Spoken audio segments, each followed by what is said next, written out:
du coup, Céline, explique-nous un petit peu ton propos. Déjà, quelle matière tu utilises? Eh bien, essentiellement du canevas, Thibaut. Tu vois, il y a beaucoup de récupération. Ouais. Et vois-tu, il y a 116 fleurs, là. Il y a 116 bouteilles de Perrier.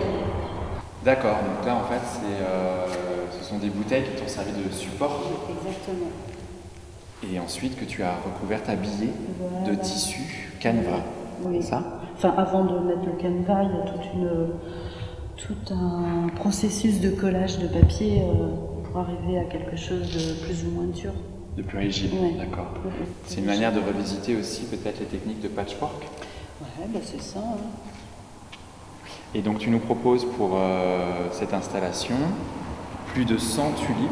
Oui, il y en a 116 exactement. 116. Ouais. Okay. J'avais dit 100 parce que c'était un chiffre magique. Je me disais, si j'arrive à en faire 100, ben, je serais bien contente. Parce que quand on s'était vu, j'en avais que 20. Tu te rappelles, au mois d'octobre. Et ben, j'ai bossé pendant le confinement. Ok, donc ça fait ça en fait durant cette année-là. Oui.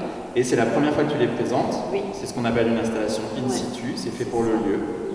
Parce que tu souhaitais en fait que cette installation soit en lien avec un lieu sacré. C'est ça. Et donc tu as fait le choix d'un linéaire. Oui, parce que nous sommes toutes les deux à présenter quelque chose qui marchait bien en linéaire, poursuivre la nef et laisser la place aux musiciens.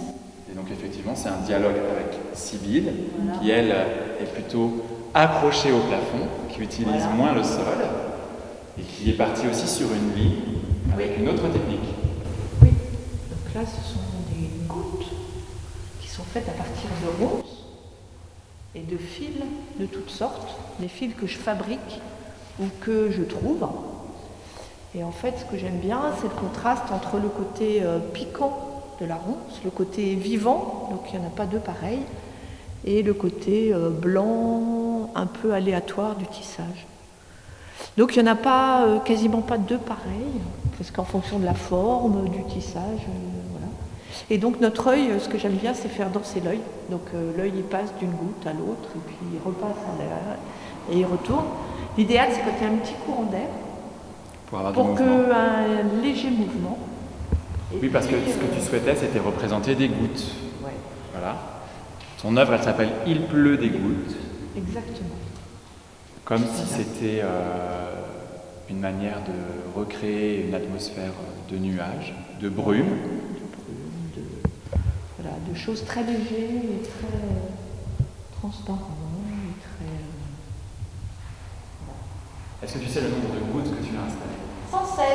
116 aussi, ok. Donc décidément, c'est un vrai dialogue entre les deux artistes accueillis ici. Mais oui, on ne l'a pas fait exprès à la base. Et toi, tu as installé 116 chaises pour les 116